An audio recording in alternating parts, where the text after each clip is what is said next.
Hey guys, welcome back to our Commander 2015 spoilers. We've put Commander 2014 decks in front just for, I guess, visual. Visual. And why not? Yeah, exactly. Yeah. So we'll jump right into it. Our next card to spoil is Azuri, Claw of Progress. He is a 3/3 legendary elf warrior. Costs 4 mana. 1 green, 1 blue, 2 colorless. He has, whenever a creature with power 2 or less enters the battlefield under your control, you get an experience counter. Then, at the beginning of combat on your turn, put X +1/+1 counters on another target creature you control, where X is the number of experience counters you have. This is just crazy because it's so easy to get creatures with power of 2 or less onto the battlefield en masse. So you're going to get a lot of experience counters relatively easy with this guy, and then at the beginning of each combat you're going to get +1 counters for those experience counters. So I think that's a really solid commander there. Yeah, and another thing I'm thinking is you could play stuff like Tree of Redemption, like really good defender cards. They're going to have power 2 or less. So you're going to get an experience counter and you get a 0/13 defender. Right. I mean, that's cool. That's awesome too, right? There's some neat things you can do with that for sure. The other great thing is he's an elf. So, I mean, elf tribals is already amazing. Most of your elves are coming into play with power 2 or less. You just pump out elves and green-blue, so elves and snakes constantly. Elves and snakes? Yeah. Who would want to turn that down? Snakish, exactly. Yeah. So, I really like that card, and he does have a really awesome art. It almost looks like he's got some Phyrexian stuff going on there. It's definitely very cool artwork. Yeah. Alright, next card is Brood Viper. So it's a 3/3 for 5 mana, 1 blue, 4 colorless. It is a snake creature with Myriad.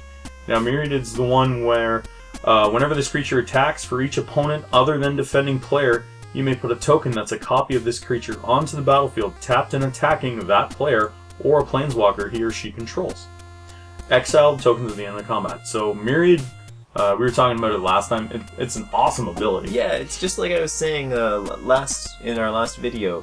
Anything that triggers off of combat damage or dealing combat damage to an opponent is going to be good with Myriad because you might get multiple triggers. So yeah, this guy, when you deal that combat damage, you get to draw a card. So you could be drawing a number of cards. The mana cost is a bit high. It's 5 for a 3/3, but the Myriad is awesome, and he is only uncommon. So in a commander game too. I mean, you're gonna have lots of mana available throughout the game. Right. So the high mana cost isn't such a big drawback. Yeah. So maybe mid game, just after a board wipe, if you get this guy out, you can start drawing a ton of cards and recovering a bit. Yep. And this guy will go really well with that. Is it Kaseto Orochi Archmage?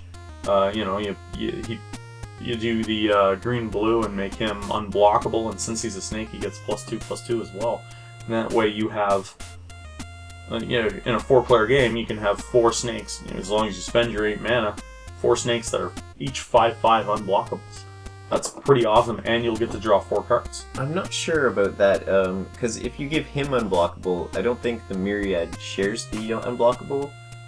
No, I'm saying you'd have to pay it. Oh yeah, you'd for have to each pay separate token. For each it wouldn't. instance. Yeah, it wouldn't count towards them all. Right. That's why I said you need 8 mana available to do that, right? So 4 forests, 4 islands. But I can see that being a really good little combo there. Yeah. You like snakes, right? I like snakes.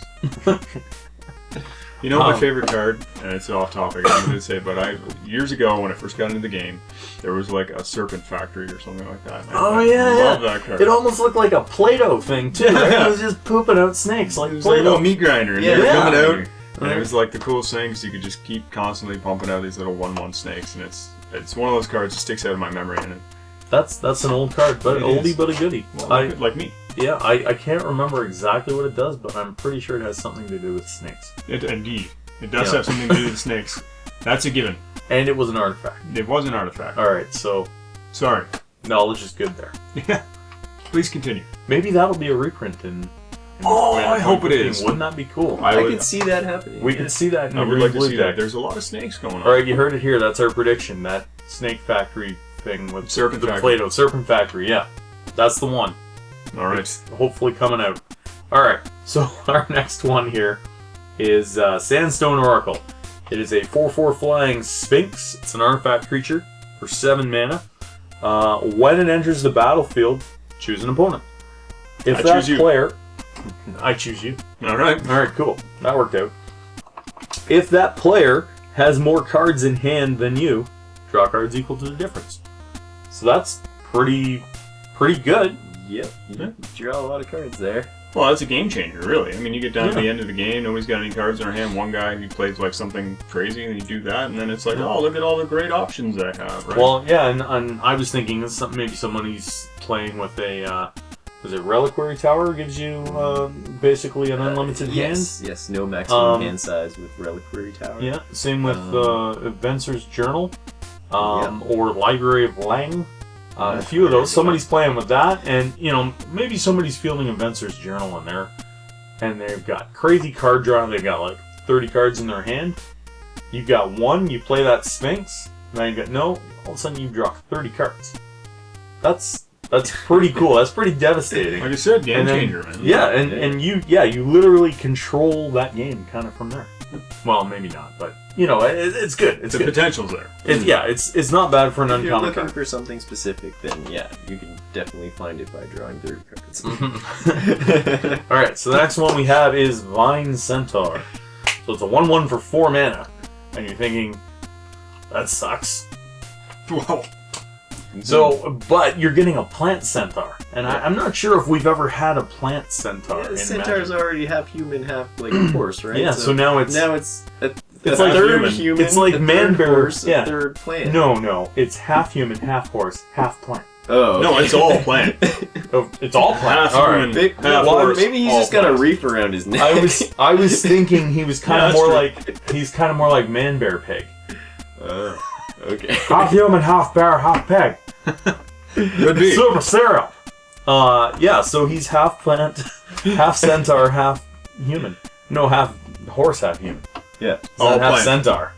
He's 100% centaur. He's 1/8 Cherokee as well. Really? Yes. Oh, well, there you go. Anyway, so he's so for 4 mana, you are getting a creature with trample. So that's good, but 1 trample... yeah, what's that good? Yeah, exactly. What he does do is he enters the battlefield with a +1/+1 counter on it for each land card in all graveyards.